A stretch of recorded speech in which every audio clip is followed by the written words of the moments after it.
Welcome to ABC campus. आज हम एक पास्ट एग्जाम का क्वेश्चन कर रहे हैं बेसिक कंसोलिडेशन के टॉपिक से, स्प्रिंग 2017 की अटेम्प्ट से है। और क्वेश्चन का टाइटल है गोल्डन लिमिटेड।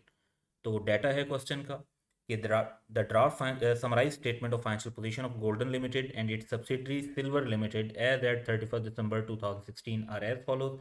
तो हमें दोनों एंटिटीज़ की जो है वो स्टेटमेंट्स दी हुई हैं, जिसमें इन्वेस्टमेंट भी दी हुई है जो एसएल में की हुई है। सो जीएल जो है वो पेरेंट कंपनी है और एसएल सिल्वर लिमिटेड जो है वो सब्सिडरी कंपनी है। शेयर कैपिटल ₹10 ईच के हिसाब से, शेयर प्रीमियम, रिटेन अर्निंग और लाइबिलिटीज़ भी गिवन है। करंट एसेट्स और लाइबिलिटीज़ के अंदर डिस्टिंक्शन नहीं है यहाँ पे नॉन करंट और करंट की। और इसी तरीके से करंट एसेट्स की डिटेल गिवन नहीं है, इन्वेंट्री रिसीवेबल वगैरह एक लाइन के अंदर ही हम उसे कवर कर सकते हैं। सो क्वेश्चन में इंफॉर्मेशन जो है उसके बाद फर्स्ट इंफॉर्मेशन है कि GL acquired 60% of the share of SL on 1 April 2016। जो हमें स्टेटमेंट ऑफ फाइनेंशियल पोजीशन दी हुई है वो 31 दिसंबर 2016 की है। इसका मतलब है कि एक्विजिशन को भी सिर्फ 9 मंथ हुए हैं, एक साल से भी कम का टाइम हुआ है। और इसमें जो कंसिडरेशंस हैं वो हैं कि issuance of 20 million ordinary shares at premium of ₹2 each issue किए हैं। कैश अमाउंटिंग टू ₹87 मिलियन दिया, which include consultancy charges of 10 million and legal expenses of 5 million. ये इंक्लूड नहीं होने चाहिए। एक्विजिशन कॉस्ट जो है वो इन्वेस्टमेंट का हिस्सा नहीं बनती, उसको आपको जो है एक्सपेंस बनाना चाहिए। Market value of each share of GL and SL on the acquisition date was 25 and 11 respectively. At acquisition date, retained earning of SL were ₹100 million. तो ये वो इन्फॉर्मेशन है जिसकी बेस पर बेसिकली हम इन्वेस्टमेंट को सही रिकॉर्ड कर सकेंगे और प्री पोस्ट एक्विजिशन को फाइंड आउट कर सकेंगे। और अगर फुल गुडविल मेथड है तो उसके लिए हमें शेयर की वैल्यू भी गिवन है सब्सिडरी की, उसको यूटिलाइज कर सकते हैं। Information 2 है कि the following table sets out those items whose fair value on the acquisition date was different from their book value। तो बिल्डिंग इन्वेंट्री और प्रोविजन की बुक वैल्यू और फेयर वैल्यू दी हुई है, तो इनकी हम फेयर वैल्यू एडजस्टमेंट रिकॉर्ड कर लेंगे। Upon acquisition of SL, contract for management services was also signed under which GL would provide various management services to SL at an annual fee of ₹50 million from the date of acquisition. The payment would be made in two equal installment payable in arrears on 1 April and 1 October। तो ये intercompany जो income और expense है वो profit और loss में cancel होना चाहिए। इस क्वेश्चन में तो रिक्वायरमेंट सिर्फ स्टेटमेंट ऑफ फाइनेंशियल पोजीशन की है, तो इसमें जो रिसीवेबल और पेएबल की अमाउंट बनेगी उसे हम कैंसिल करेंगे। फिर इंफॉर्मेशन 4 है कि ऑन 30 सितंबर 2016 यानी ईयर एंड से 3 महीने पहले GL acquired a plant from SL in exchange of a building which was currently not in use of GL. The details of plant and building are as follows. तो cost, accumulated depreciation और exchange price given है। दोनों companies के बारे में बताया हुआ है कि वो कॉस्ट मॉडल यूज़ करती हैं और डेप्रिसिएशन के रेट भी दिए हुए हैं कि बिल्डिंग और प्लांट के लिए 5% एंड 20% है respectively on cost. SL paid an interim cash dividend of 10% on 31 July 2016, यानी करंट ईयर के अंदर उन्होंने इंटरिम डिविडेंड पे किया, ये इन्फॉर्मेशन भी दी हुई है। और सिक्स इन्फॉर्मेशन में बताया है कि GL values non controlling interest at the acquisition date at its fair value. इसका मतलब है कि फुल गुडविल मेथड यूज़ करेंगे। और क्वेश्चन की रिक्वायरमेंट है कि prepare a consolidated statement of financial position as at 31 December 2016 in accordance with the requirement of international financial reporting standards. तो consolidated statement of financial position हमने बनानी है और क्वेश्चन को करने का वही हमारा टिपिकल तरीका होगा। फर्स्ट स्टेप फॉर्मेट और working one. Second step basically to include the main statement data. Third step adjustments को इनकॉर्पोरेट करना। और फोर्थ एंड लास्ट स्टेप के टोटल्स और कंप्लीशन को फोकस करना। तो इन स्टेप्स की तरफ चलते हैं और सोल्यूशन बनाते हैं।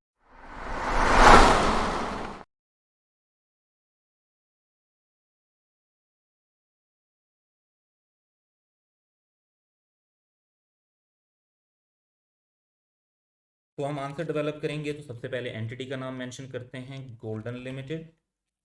Consolidated statement of financial position बना रहे हैं एज एट 31 दिसंबर 2016। तो सबसे पहले हम नॉन करंट एसेट्स को रिफ्लेक्ट कर देंगे। इसके बाद हमने करंट एसेट्स को रिफ्लेक्ट करना है, फिर इक्विटी, उसके बाद लाइबिलिटीज। क्वेश्चन में जिस तरह लाइबिलिटीज करंट और नॉन करंट में डिस्टिंग्विश नहीं की हुई तो हम भी नहीं कर सकते, इसलिए जस्ट एक लाइबिलिटीज का एक कंबाइंड कॉलम बना दिया। तो ये हमने फॉर्मेट ब्रीफली बनाने के बाद वर्किंग्स का फॉर्मेट बना लेते हैं। तो हमारी 5 वर्किंग्स हैं जिनका हमने फॉर्मेट बनाना है। Working 1 group structure, working 2 net asset of subsidiary जिसमें 3 कॉलम हम बनाते हैं। उसके बाद वर्किंग 3 जो है वो गुडविल पर, वर्किंग 4 जो है हम नॉन कंट्रोलिंग इंटरेस्ट पर बनाएंगे, और वर्किंग 5 हम बनाएंगे ग्रुप की रिटेन अर्निंग्स पर।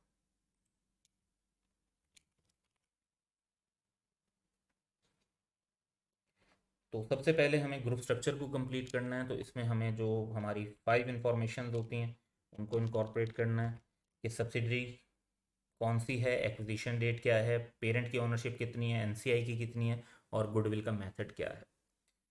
तो क्वेश्चन में एक बार फिर इसको देख लेते हैं। सब्सिडरी का नाम सिल्वर लिमिटेड बताया हुआ है। एक्विजिशन डेट 1 अप्रैल 2016 है। पेरेंट की ऑनरशिप परसेंटेज 60% गिवन है। तो 40% एनसीआई की बेसिकली बन जाएगी।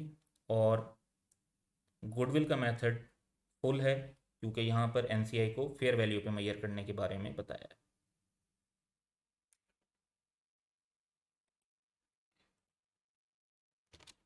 तो सिल्वर लिमिटेड 1 अप्रैल 2016 यानी 9 मंथ्स में हुए हैं एक्वायर किए हुए, मिड ईयर एक्विजिशन है। 60% जो है वो पेरेंट का शेयर, 40% एनसीआई का शेयर, और गुडविल का method full goodwill.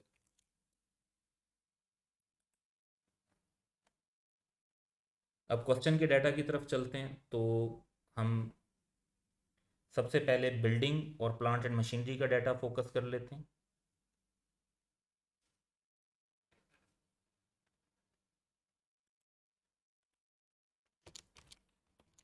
Building 1600 and 500, plant and machinery 1465 plus 690।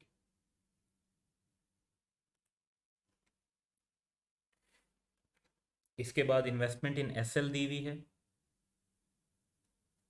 लेकिन इसमें क्योंकि एक्विजिशन कॉस्ट की एडजस्टमेंट है तो वर्किंग 3 में जाएंगे।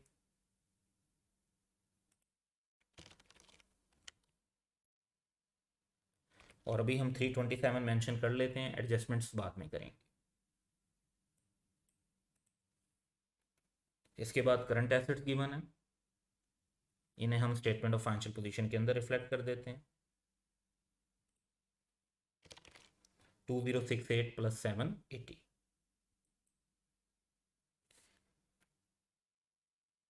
पेरेंट का शेयर कैपिटल और share premium statement of financial position के अंदर मेंशन किया जाएगा।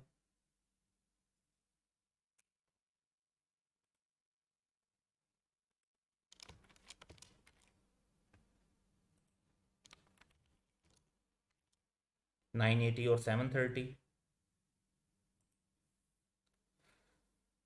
सब्सिडरी का शेयर कैपिटल, शेयर प्रीमियम और रिटेन अर्निंग हम मेंशन करेंगे रेलिवेंट जो उसकी वर्किंग होती है वर्किंग 2 में।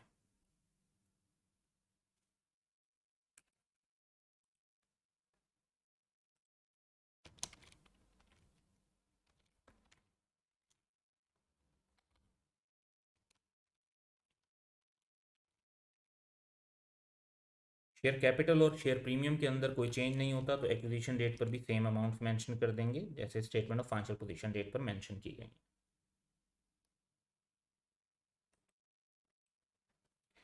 पेरेंट की रिटेन अर्निंग गिवन है 3150।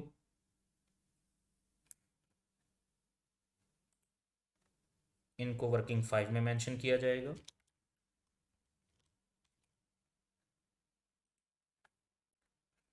उसके बाद हमारे पास लाइबिलिटीज़ की फिगर है जो स्टेटमेंट ऑफ फाइनेंशियल पोजीशन में मेंशन होंगी।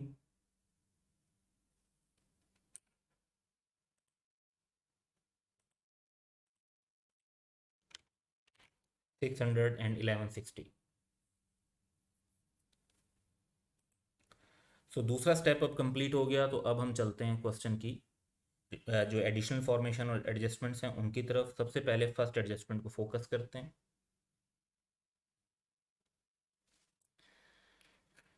तो 60% एक्विजिशन हो गई, 1 अप्रैल 2016 एक्विजिशन डेट हो गई, 20 मिलियन ऑर्डिनरी शेयर्स प्रीमियम पे रिकॉर्ड हुए हुए थे। यहाँ पर ऐसी कोई बात नहीं लिखी हुई कि ये रिकॉर्ड नहीं हुए।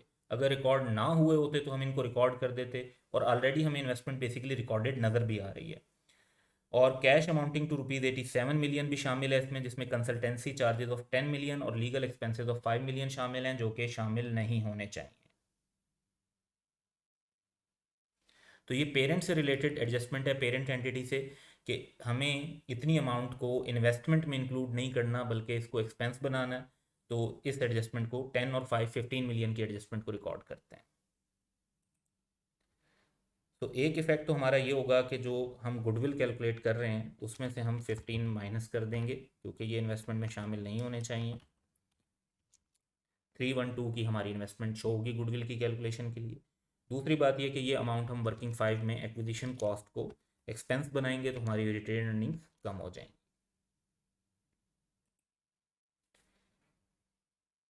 नेक्स्ट ये बताया हुआ है कि market value of each share of GL and SL on acquisition date was 25 and 11 respectively. Subsidiary के शेयर की मार्केट वैल्यू रेलिवेंट होती है to calculate fair value of NCI. और जिस तरह हम ऑलरेडी स्टेब्लिश कर चुके हैं कि इसमें फुल गुडविल मेथड है, तो हमें एनसीआई की जो फेयर वैल्यू है वो फाइंड आउट करनी है। तो वो हम इनकॉर्पोरेट करते हैं। नंबर ऑफ शेयर्स अगर आप देखें सब्सिडरी के, तो 450 मिलियन का शेयर कैपिटल है और ₹10 का एक शेयर है, विच मीन्स कि 45 मिलियन शेयर्स हैं। और एनसीआई की परसेंटेज हम इस्टेब्लिश कर चुके हैं कि 40% है। तो इसका एक इफेक्ट वर्किंग 3 में आएगा, जहाँ पर हम एनसीआई को एट एक्विजिशन कैलकुलेट करेंगे एट फेयर वैल्यू कैसे ली जाएगी कि 45 मिलियन शेयर का 40% एनसीआई के पास है, और एक शेयर की एक्विजिशन डेट पर वैल्यू 11 थी, तो that is 198। Same amount working 4 के अंदर भी मैंशन की जाएगी।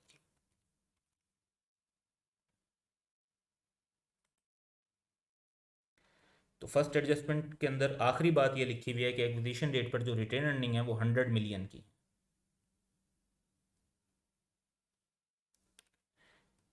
ये हमें प्री और पोस्ट एक्विजिशन की जो वैल्यूज़ हैं वो मिल जाती हैं। तो यानी एक्विजिशन डेट पर अगर वैल्यू 100 थी और अब 210 है, तो इसका मतलब है कि 210 माइनस 100 पोस्ट एक्विजिशन जो है दैट इज़ 110।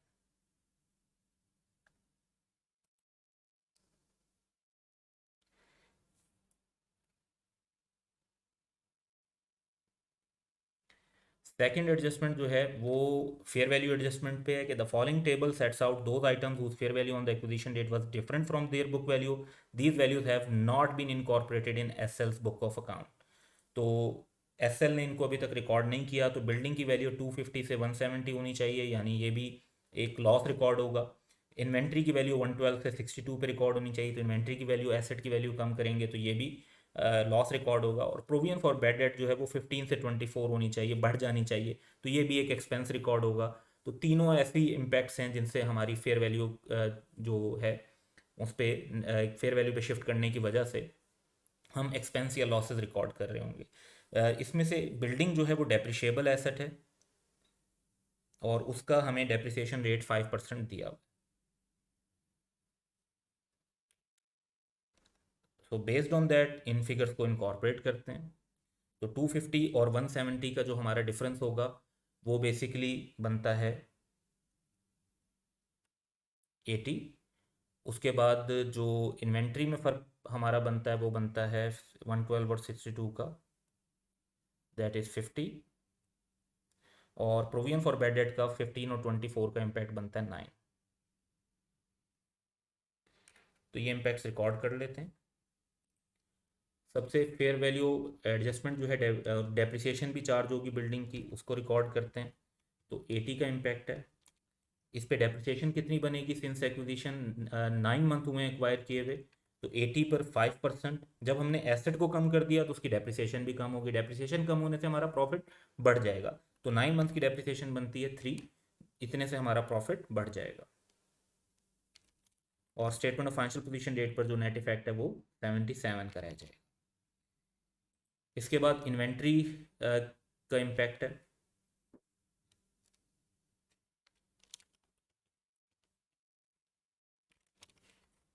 62 हो रही है फ्रॉम 112, दैट मीन्स 50 से लॉस रिकॉर्ड होगा। और इन्वेंट्री का उन्होंने बताया कि सब्सिडरी ने एडजस्टमेंट नहीं की और ना ही ये इन्वेंट्री ईयर एंड के बाद जो है सेल वगैरह हुई है, तो इसका मतलब है कि ये अभी तक ये पोस्ट एक्विजिशन में रिवर्स नहीं हुआ। तो बेसिकली अदरवाइज इन्वेंट्रीज का बाद का एक्विजिशन रेट पर जो फेयर वैल्यू का इम्पैक्ट होता है वो बाद में जब इन्वेंट्री डिस्पोज ऑफ हो जाती है तो उसका रिवर्सल भी हमें रिकॉर्ड करना पड़ता है। इस क्वेश्चन में ऐसी कोई इन्फॉर्मेशन नहीं है तो उसको हम इनकॉर्पोरेट नहीं कर रहे, तो effect statement of financial position date तक कैरी कर रहा है। फिर जो प्रोविजन फॉर बैड डेट की बात है, रेलिवेंट एसेट डेफिनेटली जो है वो रिसीवेबल है और हम यहाँ पे करंट एसेट शो कर रहे हैं, तो उसमें भी लॉस हमारा रिकॉर्ड होना है 9 का, और वो भी फिर हम ईयर एंड तक कैरी करेंगे क्योंकि ये नहीं बताया हुआ कि वो एक्चुअली बैड डेट्स हो चुके हैं अब तक या नहीं हुए।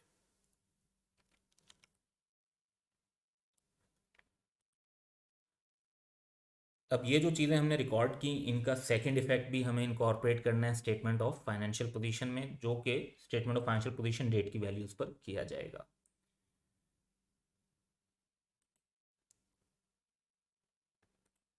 तो बिल्डिंग के अंदर जो हमारा इम्पैक्ट है वो नेट 77 का होगा।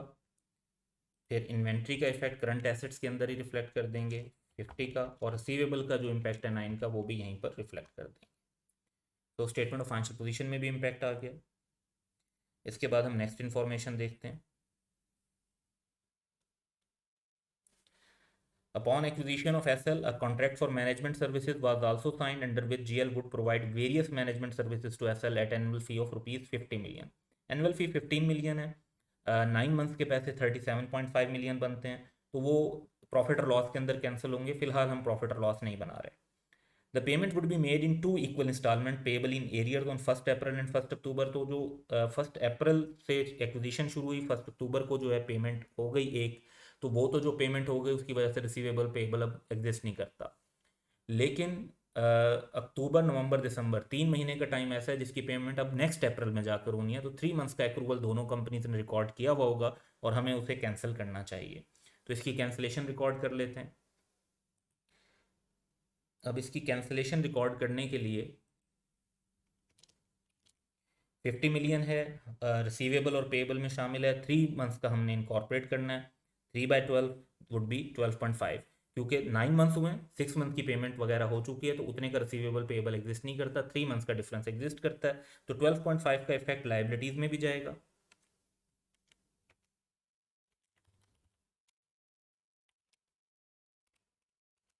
और करंट एसेट्स में भी जाएगा।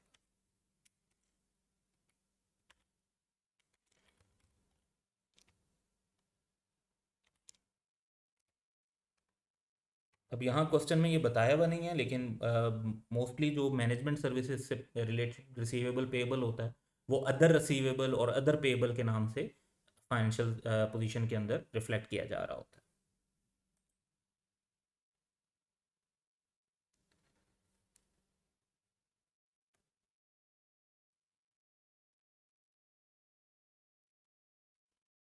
पॉइंट नंबर 4 है कि on 30 September 2016 GL acquired a plant from SL in exchange of a building which was currently not in use of GL. The detail of plant and building are as follows. तो basically जो GL है उन्होंने अपनी building cell की है और SL ने अपना प्लांट सेल किया है। तो इस पर हमें कंसोलिडेशन का कॉन्सेप्ट ये होता है कि सिंगल इकोनॉमिक एंटिटी के तौर पर देखना होता है कि जो ग्रुप की एंटिटीज़ हैं उनके दरमियान जो ट्रांजैक्शंस हुई होती हैं उनकी बेस पर कोई प्रॉफिट रिकॉर्ड नहीं होना चाहिए, कोई प्रॉफिट और लॉस पर इफेक्ट नहीं होना चाहिए। वो इस तरीके से फाइनेंशियल स्टेटमेंट्स रिफ्लेक्ट होनी होती हैं कि अगर ये ट्रांजेक्शन उनके दरमियान ना हुई होती। सो बेस्ड ऑन दिस हम बिल्डिंग को पहले फोकस करते हैं। तो क्योंकि बिल्डिंग में सबसे पहली बात ये कि सेलर कौन है। बिल्डिंग में सेलर है पेरेंट एंटिटी यानी जीएल।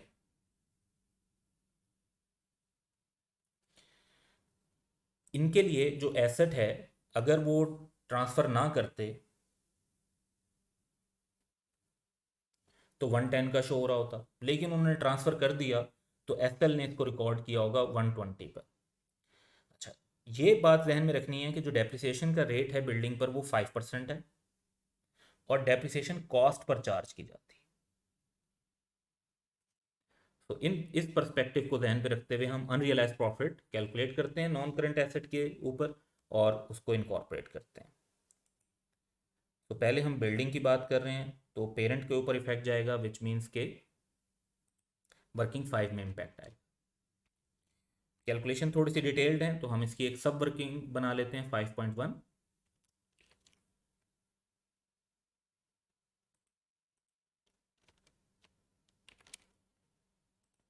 तो हम नेट बुक वैल्यू कैलकुलेट करेंगे अगर ट्रांसफ़र ना हुआ होता।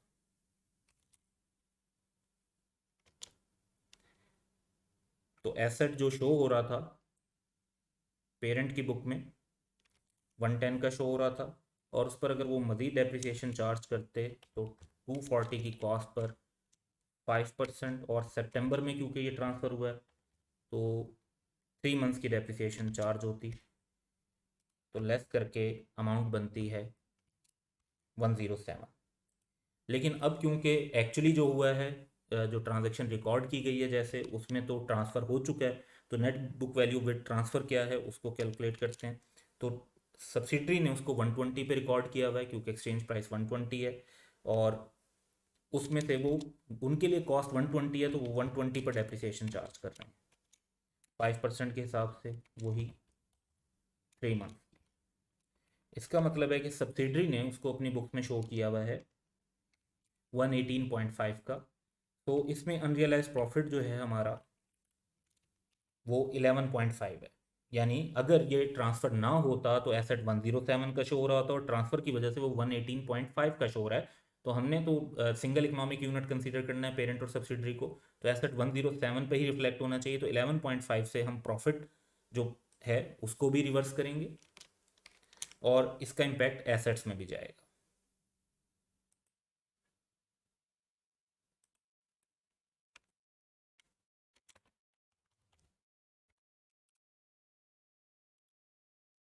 सेकंड पर्सपेक्टिव प्लांट का है। प्लांट में जो सेलर है वो सब्सिडरी है एसएल। नेट जो वैल्यू है इसकी 200 माइनस 80, दैट इज़ 120, और इस पर जो डेप्रिसिएशन का रेट है वो 20% है, और ऑन कॉस्ट है। तो यहाँ पर भी सिमिलर अप्रोच फॉलो करेंगे, लेकिन अब इफेक्ट वर्किंग 5 के बजाय वर्किंग 2 में जाएगा क्योंकि यहाँ पे सेलर सब्सिडरी है।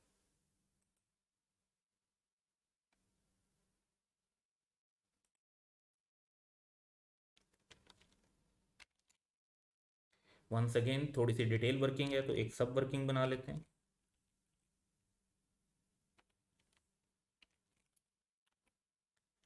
Net book value without transfer क्या होती, तो 120 का रिकॉर्ड किया हुआ था एसएल ने इसको, और वो इसकी उनके लिए जो कॉस्ट थी दैट वाज 200। 200 के ऊपर 20% के हिसाब से 3 मंथ्स की जब वो डेप्रिसिएशन रिकॉर्ड करेंगे, तो अगर ये ट्रांसफ़र ना होता एसेट तो एसएल की बुक्स में अभी तक 110 का शो हो रहा होता, लेकिन एक्चुअली ट्रांसफ़र हो गया है। तो रिफ्लेक्शन ये है कि 120 का ट्रांसफ़र हुआ है, और जो डेप्रिसिएशन जीएल ने इस पर चार्ज की होगी उनके लिए इसकी कॉस्ट 120 है। 20% के हिसाब से 3 मंथ्स की डेप्रिसिएशन अगर वो लेस करते हैं तो अमाउंट बन जाती है 140। तो ट्रांसफ़र ना होता तो 110 का शो हो रहा था, ट्रांसफ़र होने के बाद 114 का शो हो रहा है, तो जो अनरियलाइज प्रॉफिट है इसमें वो 4 का है, और इसकी एडजस्टमेंट हमें करनी चाहिए। पोस्ट एक्विजिशन में एडजस्टमेंट होगी जो कि statement of financial position date reflect हो। इसके बाद इंफॉर्मेशन नंबर 5 है। इंफॉर्मेशन नंबर 5 में हमें इंटरिम कैश डिविडेंड का बताया हुआ है कि 31 जुलाई को जो है वो पे हो गया है। अब क्योंकि ऑलरेडी पेड है तो इसका पेबल और रिसीवेबल पर कोई इफेक्ट नहीं है, हमें कोई एडजस्टमेंट नहीं करनी। हाँ, इसका इम्पैक्ट प्रॉफिट और लॉस में होता है कि हम पेरेंट की इनकम से इसको एक्सक्लूड करते, और दूसरा इफेक्ट जो है वो statement of change in equity में जाता, जहाँ पर हम इसे रिफ्लेक्ट कर रहे होते सब्सिडरी की साइड पर।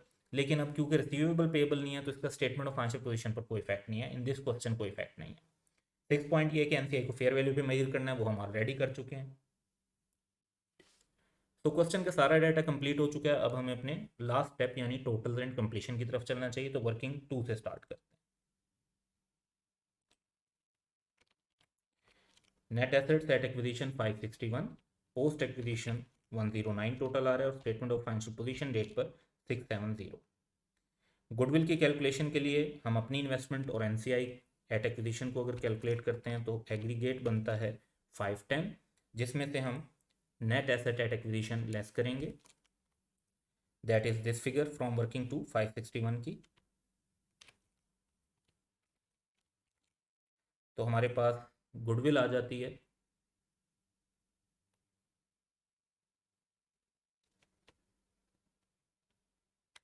51 की नेगेटिव। अब नेगेटिव गुडविल जब आ जाए तो इसे बार्गेन परचेज या गेन ऑन बार्गेन परचेज भी कहा जाता है स्टैंडर्ड में। IFRS 3 इस पर जो गाइडेंस प्रोवाइड करता है, तो इसको फिर इनकम बना दिया जाता है। तो यहाँ पर हम इसे फिर रिटेन अर्निंग के अंदर ट्रांसफ़र कर देंगे।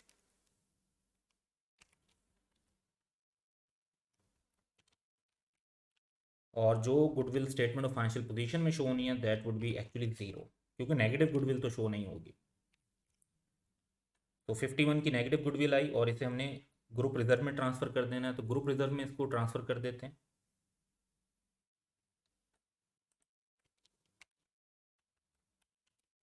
तो इनकम बनेगी तो रिजर्व बढ़ जाएंगे ग्रुप के 51 से। वर्किंग फोर की तरफ चलते हैं। तो वर्किंग फोर में बेसिकली मैक्सिमम 3 लाइन आइटम्स ही होते हैं बेसिक कंसोलिडेशन में, नॉन कंट्रोलिंग इंटरेस्ट के अंदर। तो एनसीआई एट एक्विजिशन हम ऑलरेडी कैलकुलेट कर चुके हैं, तो एनसीआई का शेयर पोस्ट एक्विजिशन का कैलकुलेट करेंगे। पोस्ट एक्विजिशन है 109 और परसेंटेज है 40।